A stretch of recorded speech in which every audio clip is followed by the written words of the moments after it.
Bonsoir vous tous qui nous suivez. Je suis encore très heureux d'être là pour animer votre émission qui est le temps prophétique sur votre chaîne, la RTLJ TV La Foi en Jésus. Aujourd'hui, nous avons pour thème le pardon. Le pardon. Pourquoi faut-il pardonner? Est-ce que tout le monde a appelé à pardonner? Est-ce que le pardon est-il un moyen pour que Dieu puisse accomplir ou bien se venger? Parce que bien souvent, on entend dans l'Église, il faut pardonner et laisser le problème à Dieu et Dieu va s'occuper du problème. Est-ce que c'est vraiment ça la réalité? On dit dans la Bible qu'il y a beaucoup qui sont en train de prier dans l'Église comme dans les synagogues, qu'ils étaient en train de prier, de crier, de multiplier des paroles. Comme aujourd'hui nous trouvons, il y a des chrétiens qui sont à l'Église, qui aiment tant prier, passer du temps dans la prière. Mais est-ce que sommes-nous prêts à pardonner ou bien nous pardonnons aussi nos frères et sœurs? Alors avec le prophète exaucé, nous allons parler sur le pardon. Bonjour prophète. Bonjour Sarit. Comment vous allez? Ça va par la grâce de Dieu. Et vous? Bien. Et l'Église? Ça va, le Seigneur nous fait grâce. Amen, amen, amen. Pourriez-vous bénir ce moment? Seigneur, nous voulons te dire merci parce que tu es merveilleux. Nous voulons te dire merci parce que tu es présent parmi nous. Nous bénissons ces instants. Nous prions avec que ton esprit nous guide afin que nous puissions transmettre quelque chose de ta part. Bénis-nous aussi et que ce que nous parlerons soit aussi une bénédiction pour nous. C'est dans le nom puissant de Jésus-Christ. Amen. Amen, amen, amen, amen. Comme j'étais en train de dire, nous allons parler sur le pardon. Prophète, que pourriez-vous dire? Quelle est la définition pourriez-vous donner au mot pardon? Au fait, le pardon, si je peux dire quelque chose concernant le pardon, je dirais ceci. En fait, d'une manière simple, je dirais, le pardon, c'est le fait de ne plus tenir compte des fautes commises par quelqu'un. C'est-à-dire, lorsque quelqu'un vous fait mal et que vous allez au-delà de, je dirais, vous ne lui imputez pas sa faute, vous mettez ça de côté, vous oubliez ce que la personne vous a fait, c'est ça le pardon. Or, le pardon a plusieurs tendances. On peut demander pardon à quelqu'un et on peut aussi pardonner à quelqu'un. C'est-à-dire, lorsqu'on vient auprès de quelqu'un pour lui demander pardon, c'est le fait de pouvoir réaliser, reconnaître les mal qu'on a fait à quelqu'un ou la manière dont on l'a offensé, on vient auprès de lui afin de pouvoir obtenir miséricorde. Et lorsque c'est vous qu'on demande pardon, c'est-à-dire c'est le fait de ne plus tenir compte des fautes ou du mal qu'on vous a fait. Et je dirais que lorsque nous parlons du pardon dans le langage biblique, le vrai pardon nous a été accordé par notre Dieu au travers de l'œuvre de la croix. C'est-à-dire lorsque nous réalisons, lorsque nous confessons de nos bouches le Seigneur Jésus, c'est par là que nous recevons le pardon de tous nos péchés. Ça, c'est vraiment d'une manière, dans un sens biblique. Et qui est dans une position de force par rapport au pardon? C'est la personne qui fait cette démarche d'aller demander pardon ou c'est la personne qui attend assez qu'on vienne demander pardon? Voilà, moi je dirais, la personne qui attend qu'on vienne lui demander pardon, ce n'est pas lui qui est en position de force. La personne qui est en position de force, malgré ses fautes, c'est la personne qui va demander pardon. Parce qu'il y a aussi une dimension où on doit pardonner sans pour autant qu'on vienne te demander pardon. Les cas je dirais, les cas de Dieu qui n'a pas entendu que nous puissions lui demander pardon pour qu'il puisse nous pardonner. C'est-à-dire, Christ est mort sur la croix, moi et toi, on n'était pas encore nés. Or, l'action de la croix était pour notre pardon. Était pour que nous recevions pardon, la rémission de nos péchés. C'est-à-dire, nos péchés étaient effacés avant même que nous puissions connaître Dieu. C'est-à-dire Dieu n'a pas attendu que je me présente devant lui pour lui dire Seigneur, je te demande pardon pour mes péchés. C'est-à-dire la croix est venue bientôt 2000 ans parce que Christ est mort sur la croix à l'an 33 et aujourd'hui on est à 2014, bientôt 2000 ans. Le Seigneur est mort sur la croix pour le pardon de nos péchés.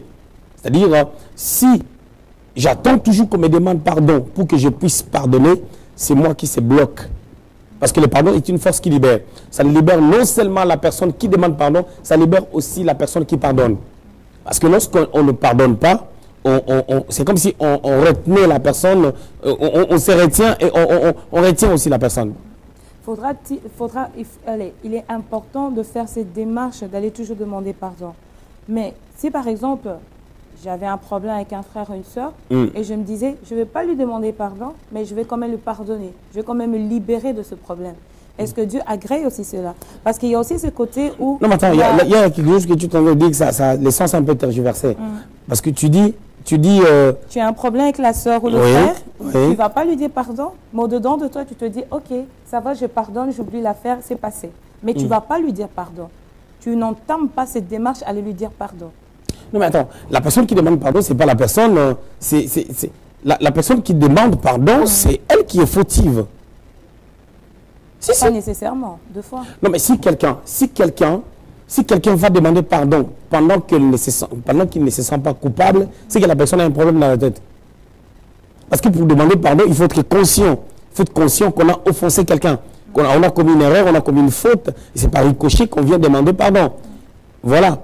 Mais malheureusement, maintenant, les gens commencent à demander pardon, même si... une fois, je parlais avec quelqu'un, et malheureusement, c'était un serviteur de Dieu qui me dit, qui disait, ah, moi, des fois, lorsqu'on me dit, tu as fait ça, même si je ne suis pas trop convaincu de ce qu'on me dit, je demande quand même pardon, malgré que je sais moi-même que je n'ai rien fait. Là, il y a un problème. Et les gens commencent en ce jour à pouvoir demander pardon pour garder des relations parce qu'ils ont un intérêt quelconque avec la personne avec qui ils ont eu des accrochages. Juste pour garder cette relation parce qu'ils ont un intérêt quelconque. On demande pardon à quelqu'un lorsqu'on est convaincu, lorsqu'on sait pertinemment qu'on l'a offensé, on lui a fait mal, on vient lui demander pardon. Et nous, de notre côté, l'enseignement que le Seigneur nous donne, c'est quoi? Christ est mort sur la croix. Quand il est mort sur la croix, personne, en naissant de nouveau, a commencé à énumérer ses péchés, parce que des péchés, on en avait fait, hein? On en a fait dans nos vies. Et personne ne s'est présenté devant le Seigneur pour dire que non, le 2 septembre 1980, j'avais fait ceci. Et en 1981, j'avais fait cela. Non. Tu crois au Seigneur, je prends un exemple, à 2000, tu es né en 1960, tu ne vas pas commencer à demander le pardon de tes péchés depuis 1960 jusqu'à ce que tu as donné ta vie au Seigneur. Tu comprends? Le fait déjà de croire au Seigneur, de donner sa vie au Seigneur, il y a l'œuvre de la croix qui se manifeste par le sang qui avait coulé et tes péchés sont automatiquement pardonnés. Voilà. Ça, c'est un enseignement que le Seigneur nous donne. Il y a une base. Le Seigneur, par l'œuvre de la croix, il nous permet de pouvoir comprendre ceci. Lorsque quelqu'un te fait mal, tu n'as pas besoin d'attendre que la personne te demande pardon. Pour que toi-même, tu te sentes libre, parce que c'est un joug. Quand quelqu'un te fait mal, ça met en toi un poids. Et c'est ce poids-là qui t'empêchera de progresser, qui t'empêchera de vivre bien. Alors, pour que tu te libères de ces choses, tu pardonnes avant même que la personne te demande pardon. Et ce n'est pas tout le monde qui vient demander pardon. Il y a des gens qui ne demandent pas pardon. Mais si toi, tu te dis toujours que non, moi, j'ai quelque chose dans mon cœur parce que telle personne m'a fait mal, c'est ça le problème que nous avons. Et aujourd'hui, les gens sont devenus méfiants parce qu'il y a des gens qui les ont fait mal, qui les ont jamais demandé pardon. Moi, je peux te donner un exemple. Moi, j'avais une situation avec quelqu'un, sans citer le nom. Il y avait une situation, moi, je me disais, selon moi, je croyais avoir raison. OK? Je croyais avoir raison. Jusqu'aujourd'hui, je sais que dans l'affaire, j'avais raison. Mais une fois, le Seigneur m'a dit, appelle cette personne-là pour faire la paix avec la personne. Pas pour que je lui demande pardon, mais pour que je fasse la paix avec la personne. J'ai appelé la personne pour lui dire, écoute, moi et toi, il y a eu un souci, c'est un serviteur de Dieu. On a eu des soucis et on peut pas l'ignorer. On a eu des soucis.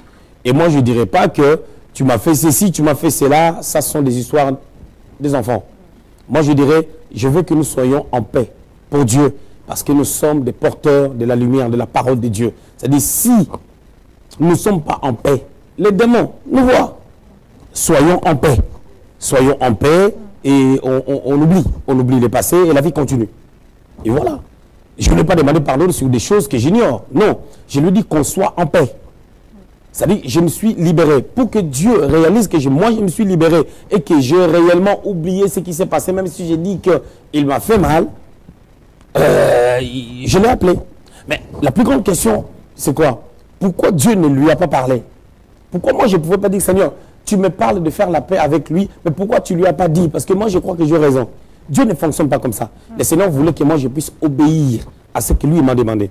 Tu sais, Lot et Abraham étaient ensemble. Et dans l'histoire, lorsque nous rentrons très bien dans les contextes, tu vas remarquer que dans Genèse au chapitre 13, il y a eu un problème entre le berger de Lot et le berger d'Abraham. Mais le problème, c'est quoi? Le problème entre le berger de Lot et le berger d'Abraham a commencé où? Par qui? Réfléchissons. Certainement, moi je dirais, le berger de Lot ne pouvait pas manquer de respect au berger d'Abraham pendant que c'est Abraham qui était le leader. Et certainement, je dirais, il y a des choses que Lot est en train de leur faire comprendre aussi que, vous savez, il y a ça, le vieux là, moi je trouve que il commence à mettre des bâtons dans la roue et tout. Ça doit sortir de quelque part. Les bergers de Lot et d'Abraham devaient avoir des arguments pour pouvoir se disputer, pour pouvoir avoir des soucis. Mais regarde Abraham comme quelqu'un qui ramène la paix. Il dit à son frère, je vois que c'est bien, la contrée était devenue étroite, mais il lui dit, moi je préfère qu'on se sépare, mais toi fais le choix. Pourquoi Abraham a dit à Lot de faire le choix? C'est parce qu'il savait que si lui fait le choix, Lot allait faire descendre un problème. Pourquoi je l'ai dit? Dans la suite du temps, on va remarquer qu'est-ce qui s'est passé dans la vie de Lot. Lot, déjà, son nom veut dire voile. Il avait une vision détournée de la vision qu'Abraham avait. Or, Lot, c'est quelqu'un qui opérait sous le ministère d'Abraham. Mais lorsqu'il n'a plus partagé la même vision qu'Abraham, et cela se démontre par l'attitude de ses bergers, on dira qu'il a fait un choix du côté de Sodome et Gomorrhe, l'endroit de péché. Mais Abraham a voulu garder la paix avec lui. C'est ça qui a fait que plus tard, Abraham était un soutien pour Lot dans l'intercession. Et puis il a armé 300 personnes pour aller défendre Lot lorsque Lot a été déporté avec tous ses biens, ainsi de suite. C'est-à-dire il a cherché la paix. Celui qui aime chercher la paix avec les autres, comme la Bible déclare dans Hébreux 12, 14, rechercher la paix avec tous et la sanctification, sans laquelle personne ne verra le Seigneur. La recherche de la paix va de pair avec le pardon. Avec le pardon. Parce que lorsque tu ne peux pas pardonner quelqu'un si tu ne cherches pas la paix. C'est ça déjà le problème. Tu ne peux pas pardonner quelqu'un si tu ne cherches pas la paix. Moi, j'enseigne les gens à l'église, je leur dis, quand tu viens à l'église, tu as un problème dans ton cœur avec le pasteur et que tu ne le dis pas, ça te ronge dans ton cœur, tu n'auras aucune bénédiction de ta part, cherche une autre église. Par rapport à ce que vous êtes en train de dire, que vous dites souvent à vos bergers, et il y a le souci qu'il y a aujourd'hui à l'église, c'est que beaucoup des hommes de Dieu, je pourrais dire, je ne généralise pas par rapport aux écrits, aux demandes, qu'il y a beaucoup des hommes de Dieu qui ont du mal à pouvoir pardonner. Il peut avoir un petit accrochage avec le fidèle. Il peut avoir un malentendu avec le fidèle. C'est souvent le fidèle qui fait cette démarche d'aller demander pardon à l'homme de Dieu. Même si l'homme de Dieu est à tort, mais c'est toujours au fidèle de le faire. Même si le fidèle le fait, on voit par rapport à l'attitude. Si l'homme de Dieu a pardonné ou il n'a pas pardonné. Et bien souvent, c'est qu'on remarque que les hommes de Dieu ont du mal à pardonner. Dis-moi, je ne sais pas. Est-ce que le pardon là déjà que le fidèle demande, est-ce que c'est sincère? Il reste aussi à savoir, est-ce que le pardon du pasteur est-il aussi sincère? Voilà. Est-ce que Judas a été pardonné?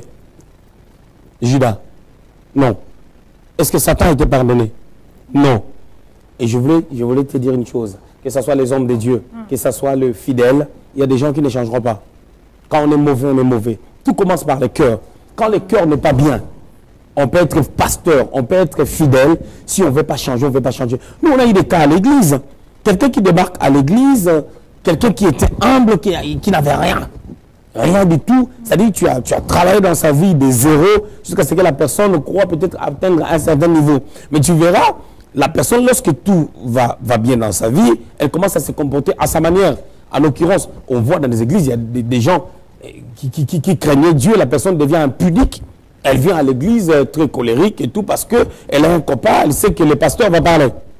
Alors il faut faire une tête un peu bizarre pour faire peur. Et ces genres de personnes quittent les églises des fois disant que, écoutez, on m'a dit ceci, on m'a dit cela, mais qu'est-ce que la personne fait en coulisses? Tout dépend du cœur. Ça peut être aussi un pasteur qui commet qui commet, qui a fait quelque chose qui n'est pas bien. Moi, j'ai dit, si je fais mal à quelqu'un, je lui demande pardon. Il y a des gens dans mon église, je dirais, tu sais, les erreurs, l'erreur est humaine. Je peux faire quelque chose qui n'est pas bien à l'égard de quelqu'un, je vais lui demander pardon. Mais déjà, moi je me dis toujours, comment est-ce que nous atteignons le niveau de pouvoir avoir des accrochages entre fidèles et pasteurs, déjà. Un pasteur, c'est un berger, il doit se respecter, il doit rester dans son rang, il doit garder sa vie. Tu comprends? Un exemple bête. Je parlais une fois avec quelqu'un qui me disait que il conduisait la voiture du pasteur et il a eu un accident et le pasteur lui a fait payer la bagnole. Comment? C'est comme si la voiture était de l'année 2000 et le pasteur lui dit achète-moi la voiture de l'année 2000. Un exemple, la bagnole était de 2010, achète-moi la voiture de 2010. Les gars, il amène la voiture de 2009. Le pasteur dit non, ma voiture là, il y a un an d'écart, mais c'était la même chose. Hein. Il y avait seulement l'écart de l'année de fabrication. Le pasteur a refusé, ça a créé trop de problèmes. Tu comprends? Ça sont des choses, moi je me dis, nous on a eu des bien-aimés à l'église qui ont endommagé nos véhicules. C'est-à-dire quelqu'un prend la voiture de ma femme, et la personne prend l'huile, il met là où on met le liquide de refroidissement. La voiture, la personne s'égare mal, la même personne s'égare mal, et puis on prend la voiture, on soulève fourrière. Nous, on était absents, on était en voyage. Vous revenez comme ça a pris trop de temps. Et chaque jour au Luxembourg, ça monte de 80 €, ça monte de 80 €. Nous, on est absents, on a su ça plusieurs temps après. Parce que c'est une voiture qu'on ne roule pas vraiment avec, tu vois. Ça sont des choses après. On dit à la personne, paye la voiture. Non, tout concourt au bien de ses amis Dieu. Tu comprends? C'est-à-dire, il y a des choses, on voit toujours qu'est-ce que Dieu permet, comment est-ce que le monde est contrôlé par Dieu. Que ce soit le bien, que ce soit le mal, bien que ça peut passer par des erreurs des humains, nous devons avoir une certaine attitude. Là, je parle au serviteur de Dieu. Nous devons savoir comment nous agissons. Mais il y a aussi des gens qui aiment avoir des responsabilités dans les églises. Je suis modérateur, mais je veux être impudique. Je suis quelqu'un qui sert le Seigneur, je compte les offrandes, je fais quelque chose, un rôle à l'église. Je suis impudique, mais je veux qu'on puisse me tolérer. Moi, tu prendrais un marteau. Un marteau. Je vais te faire comprendre que, tu sais, vous savez, la bonne église, hein, quand quelqu'un sert Dieu, quand quelqu'un sert le Seigneur, et cette personne-là s'évade dans le péché, vous savez ce qu'on fait? On dit à l'église, sœur X est tombé à l'impudicité, il est suspendu. Nous, c'est ce qu'on a appris à l'église. Aujourd'hui, en Europe, tu sais que ça ne se fait plus. C'est ce que vous devez dire devant tout le monde. Ah ben oui. Nul n'est parfait. C'est à cause de ça qui fait que les fidèles vont se cacher. Mais il y a quelque chose... Il y a quelque chose... exposer la personne dans l'assemblée que de pouvoir lui mettre... lui parler à côté, lui dire ce qu'il a fait que c'était mauvais. Tu sais, hein, je vais te dire un truc. Jésus-Christ, Pierre lui dit, dans Matthieu chapitre 16, Pierre lui dit, plaise à Dieu que cela ne t'arrive pas, parce que le Seigneur parlait de sa souffrance. Écoute, il a appelé le Seigneur à côté, le Seigneur le récupère, il l'amène en public. Le Seigneur lui dit, hein, arrière de moi Satan, tes pensées ne sont que chères. Il faut lire la Bible. Le problème qui est là, on ne lit pas la parole de Dieu. Comment nous pouvons garder les impudiques dans les services? Dans la foule, oui, dans les services. Moi, je dirais même quand un pasteur... Le problème, c'est quoi? Le diable a bâti un système dans le royaume de Dieu. Les pasteurs, excusez-moi, les pasteurs sont dans l'impudicité, les fidèles sont dans l'impudicité. On suspend les fidèles, les pasteurs et les fidèles disent « Oh, mais toi-même aussi, tu étais tombé, on sait que c'était vrai. » Mais nous, on était là, tu es notre pasteur et tout, on te suit derrière. Mais moi, c'est mon tour maintenant, on m'expose. Tu comprends?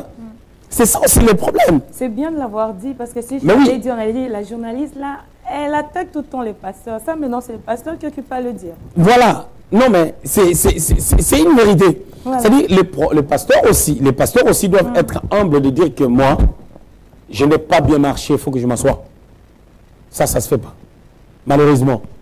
Mais moi, je me dis aujourd'hui, hein, en tout cas sincèrement devant le Seigneur, il y a eu des gens qui ont fait des bêtises dans mon église. Je ne les ai pas mis devant pour dire que non, il est tombé à l'impudicité, je l'ai suspendu. Je les ai suspendus sans les dire. mais le vrai modèle pour inspirer la crainte aux autres, c'est de l'exposer. Ouais. Parce que quand quelqu'un fait des choses en coulisses, tu sais, le Saint-Esprit l'interpelle. Hein? Bien sûr. Mais ils ne font pas attention à ça. La Bible déclare quand quelqu'un pêche, il faut... La Bible dit, on va traiter tout problème sous la déposition de 2 ou 3 témoins. Mais souvent, le Saint-Esprit est le vrai témoin. Il est là. Il nous interpelle.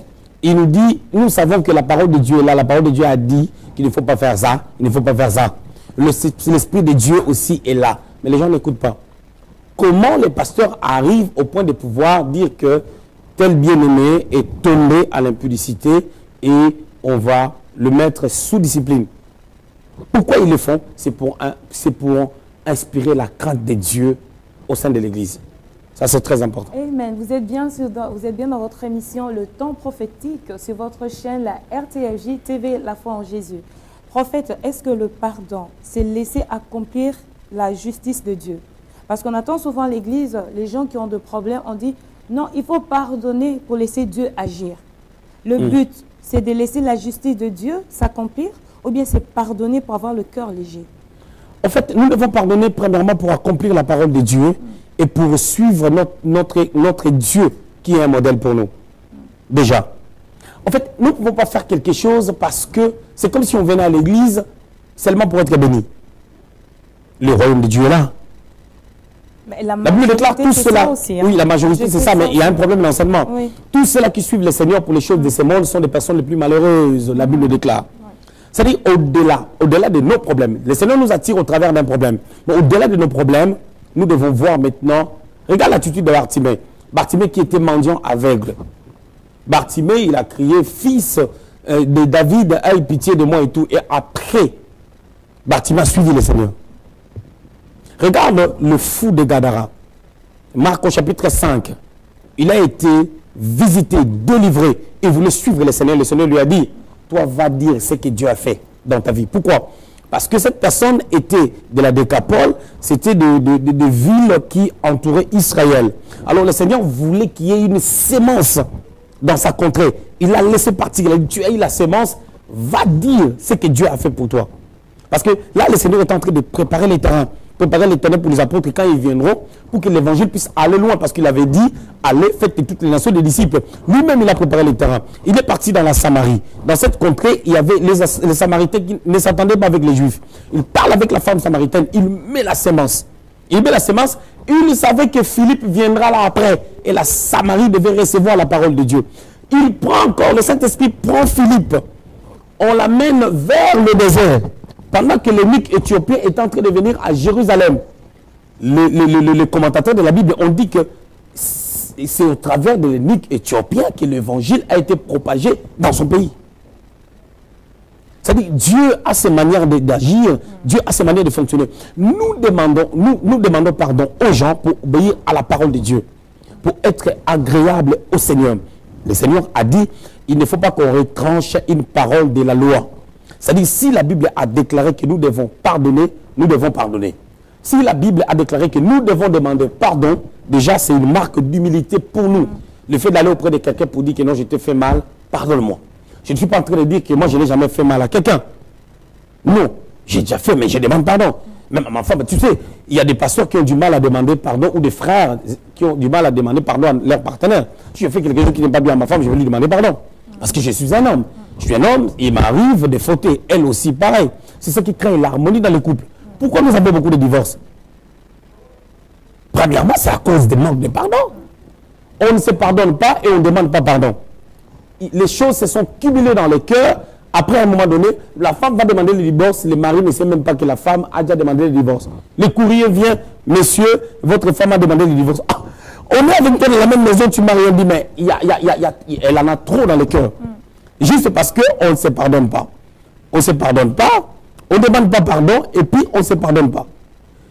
Autre chose, pour qu'on arrive à se demander pardon, il faut qu'il y ait le dialogue. Parlant du pardon, nous devons faire mention à ce qu'on appelle le dialogue. Souvent dans des couples, surtout des Africains de mon pays, il n'y a pas de dialogue. Nous, notre problème c'est ah, Papa, donne un peu de conseil aux gens de notre pays pour savoir que le pardon est important. Parce que, à ce que vous êtes en train de dire, si on regarde notre culture et l'éducation, on remarque que nos hommes ont été éduqués comme ça, qu'ils ne doivent pas demander pardon. C'est à la fin de pouvoir s'humilier, c'est à la fin de pouvoir demander pardon, mais l'homme ne doit pas demander pardon. C'est dû aussi à l'éducation que les hommes ont cette mentalité. Je voulais parler de deux systèmes. Le système européen et le système africain. Et les deux systèmes-là n'ont rien à voir avec Dieu. Et les gens s'embrouillent par rapport à ces systèmes. Je vais m'expliquer. En Afrique, particulièrement nous qui sommes du Congo, nous avons nos parents qui sont de la génération de Mobutu. Ok? Dans cette génération, il y a une puissance de la dictature parce que quand les leaders de la nation s'égarent, la nation s'égare. Comme Saül s'est égaré, il s'est égaré avec la nation. Et Goliath a compris que Israël s'est égaré parce que leur roi était rejeté. Il est venu leur attaquer, il a dit, sortez-moi quelqu'un, je vais les tabasser parce que vous n'êtes plus dans la gloire. Alors, nous déjà dans les systèmes congolais, on avait un leader qui s'est égaré. Je parle de Mobutu. Mobutu a posé un système de la dictature. En l'occurrence, c'était une personne qui pouvait prendre, je dirais, c'était des gens qui pouvaient prendre n'importe quelle femme d'une manière ou d'une autre, sans le respect de sa femme. Alors, par ce système-là déjà, nos parents, nos papas, étaient des dictateurs à la maison, on n'avait rien à leur dire. Je me souviens encore de mon père, si vous le faites asseoir pour lui dire quelque chose, il va vous dire, vous aviez mangé, on a payé les frais scolaires, le samedi vous étiez parti à la piscine, allez dormir. On n'a rien à lui dire. C'est quelqu'un qui finissait le travail à 5 heures, à un moment donné, il pouvait rentrer, pendant quelques années, il pouvait rentrer à la maison à 1 heure du matin. C'est ce qu'il veut. Tu vois, la dictature, c'est lui qui ramène l'argent. Et dans cette génération, vous remarquerez que les femmes étaient là pour obéir aux ordres. On vient en Europe, il y a un système qui est bâti où on donne le pouvoir à la femme. La femme peut mettre le mari dehors, l'État va la prendre en charge. Parole à la femme, pas de violence à la femme, ainsi de suite. Les deux systèmes se battent. Et les deux systèmes n'ont rien à voir avec Dieu. Or, le système de Dieu, c'est l'amour, le pardon et l'égalité dans les couples. Aime ta femme comme Christ a aimé l'Église. Femme, soyez soumise. La femme ne peut pas se soumettre à l'homme qui est le Christ si le Christ ne manifeste pas a priori son amour au travers des lèvres de la croix. C'est-à-dire l'homme doit démontrer à la femme, je t'aime, je suis prêt à donner ma vie pour toi. Et la femme se soumettra. Ça leur met dans une ambiance d'égalité dans le foyer. En Afrique, on a donné la supériorité à l'homme. Ici, on a donné la supériorité à la femme. Et la Bible donne l'égalité à ces deux personnes. Alors, qui suivent ce que la Bible dit? C'est là où il y a les problèmes. Et lorsque je parle du système de la Bible, je suis en train de parler de l'amour et du pardon. Et dans l'amour et le pardon, il y a le dialogue. Parce que l'amour, ça s'éprouve par des actes. Et si les gens ne se parlent pas, comment l'amour sera prouvé? C'est ça déjà le problème que nous avons. Nous avons le problème de système et de mentalité. Soit les gens quittent l'Afrique, après ils viennent ici, ils s'intègrent à fond, ils laissent la Bible à côté au nom de l'intégration. Soit les gens viennent ici, ils croient qu'on est toujours de la génération de Mobutu, avec ces liens-là, on reste ici, on veut dominer sur les femmes. Vous, en tant qu'homme de Dieu, en tant que prophète, quel est ce conseil que vous pourriez donner à nos hommes par rapport à ça? Parce que je sais qu'il y a beaucoup de l'orgueil qui joue aussi. Vous, en plus, en tant qu'homme, quel est ce conseil que vous pouvez donner à tous les hommes qui nous suivent aujourd'hui de pouvoir changer, à pouvoir s'humilier, à pouvoir avoir facilité, à pouvoir demander pardon? Pour les hommes, moi je dirais ceci. Avant que nous puissions donner notre vie au Seigneur, il s'est passé un temps où on faisait des choses qui ne plaisaient pas à Dieu. Mais il nous est arrivé de rater des accidents. Christ était patient, il nous protégeait. Jusqu'à ce qu'on a donné la vie au Seigneur. Et même quand on a donné la vie au Seigneur, pour que nous puissions grandir spirituellement, il a été encore patient. On faisait des choses qui n'étaient pas bien, mais sa grâce était sur nous. Cette patience-là, les hommes doivent les développer pour leurs femmes. ça va prouver après à leur femme l'amour. L'amour s'éprouve aussi par la patience. Et pour les femmes, je dirais que la soumission, ce n'est pas dans le péché. Qu'aucune personne t'amène à la soumission en t'amenant dans le péché. C'est faux. C'est une fausse soumission. Ce n'est pas que tu veux me faire le péché, c'est-à-dire tu as un mari païen, toi tu es sœur en Christ, vous partez dans une fête, vous allez danser bana ok, mbombolo, parce que au nom de l'amour. Non. Non, vous n'allez pas chanter le ndombolo au nom de l'amour. Chanter le quoi? Le ndombolo. Prophète, articulé, non? Ndombolo. Au nom de l'amour. Non. Parce que si le Seigneur revient et te trouve en train de danser le bombolo, tu vas aller en enfer. Tu vas rester au nom de l'amour. Donc c'est pour dire que l'amour ne se chamaille pas. L'amour, je dirais, on ne se bat pas pour prouver son amour en disant que j'ai l'amour. Non. Ce sont des preuves d'amour qui attestent l'existence de ces petits mots amour. Et tout se passe par le dialogue et le pardon. Le manque de pardon, c'est une grande chute de la famille, une grande chute de l'Église, une grande chute de la société. Le manque de pardon. Aujourd'hui, nous voyons le meurtre, c'est devenu quelque chose de très facile parce que les gens ont perdu le cœur de Dieu. Et les gens ont développé la haine parce que les gens ne peuvent pas pardonner.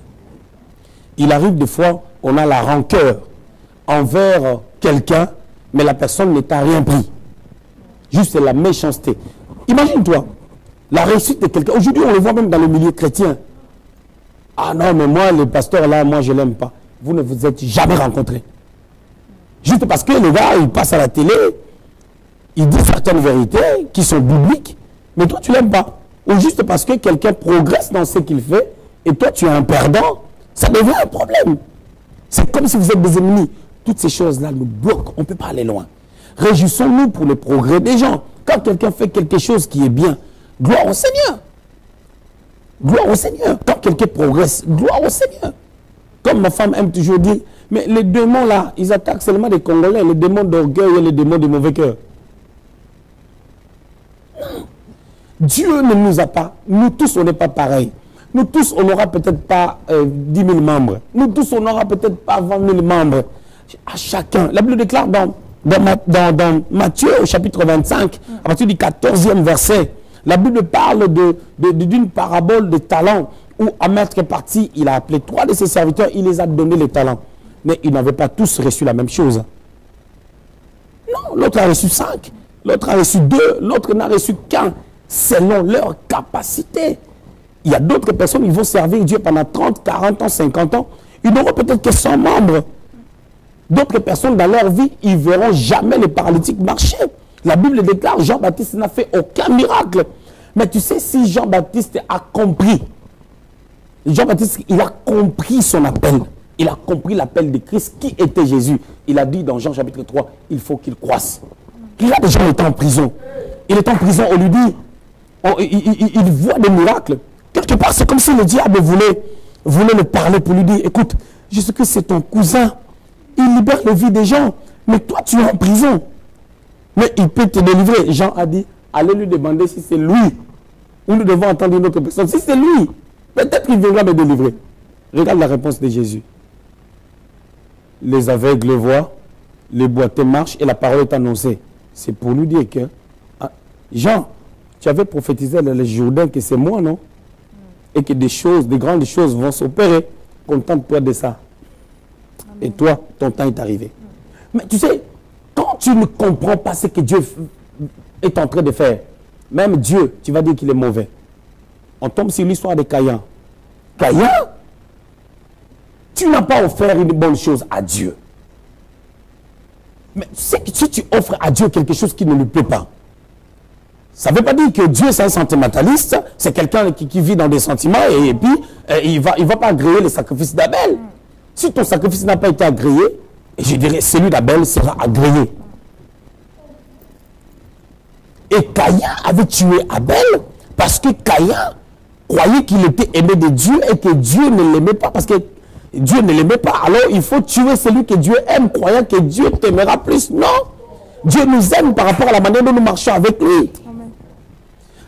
Abel n'avait rien fait à Caïn. Rien fait du tout. Mais Caïn avait un problème comme si Abel devait lui demander pardon.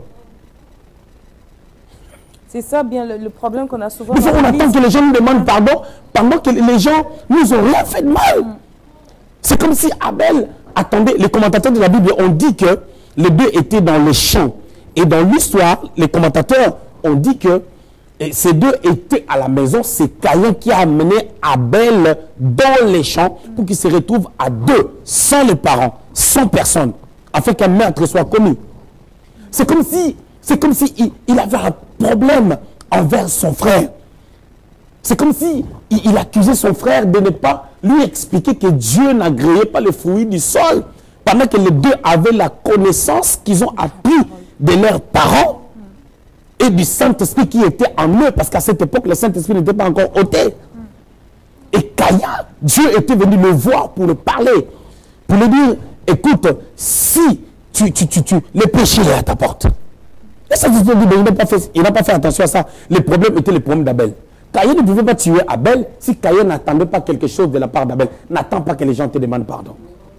Des fois, les gens ne t'ont rien fait, mais tu attends qu'on te demande pardon.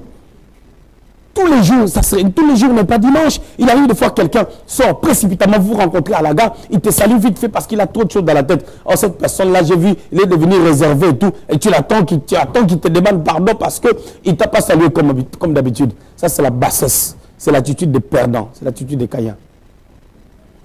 Amen, amen. Nous arrivons à la fin de notre émission. J'allais juste attirer votre attention pour vous dire, comme venait dire le prophète, Caïn a dû donner une offrande. Abel a dû aussi donner une offrande.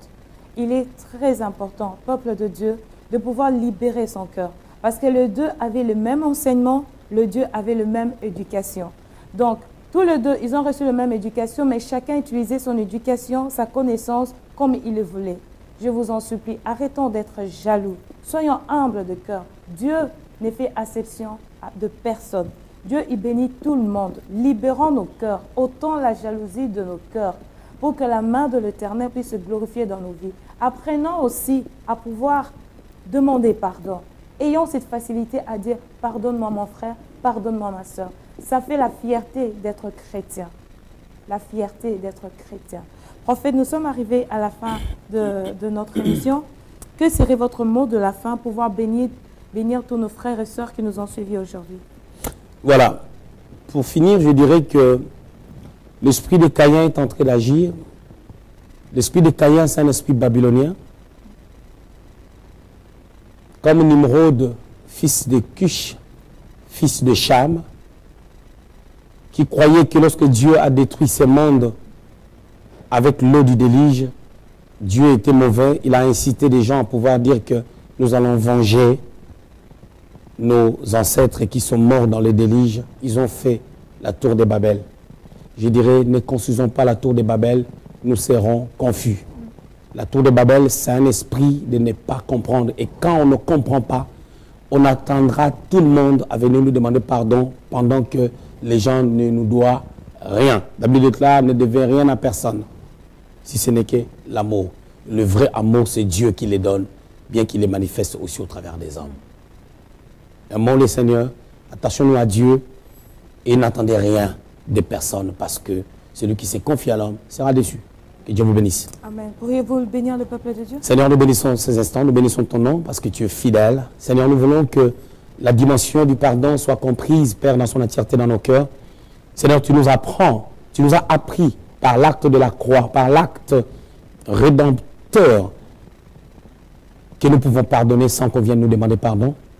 Seigneur, merci. Et lorsque nous nous demandera pardon, que nous puissions pardonner. Et nous aussi devons faire de même pour ceux-là qui nous avons offensés. Nous bénissons ton nom parce que tu es fidèle, parce que tu es glorieux. Seigneur, j'ai prié pour mon frère, pour ma soeur, afin que la sémence de vie se repose dans son cœur. Que tu nous fasses du bien, que le Saint-Esprit continue à être couronné comme mon roi au-dedans de nous, pour que nous marchions dans la vérité de sa parole, au nom de Jésus-Christ. Amen. Amen, amen, amen. Nous sommes arrivés à la fin de notre émission. Comme la prière de notre Père dit, pardonne notre Père qui es aux cieux, que ton nom soit sanctifié, que ton règne vienne, que ta volonté soit faite sur la terre comme au ciel. Donne-nous aujourd'hui notre part de ces jours. Pardonne-nous nos offenses comme nous pardonnons aussi à ceux qui nous ont offensés. Que l'Éternel Dieu vous bénisse. Au revoir.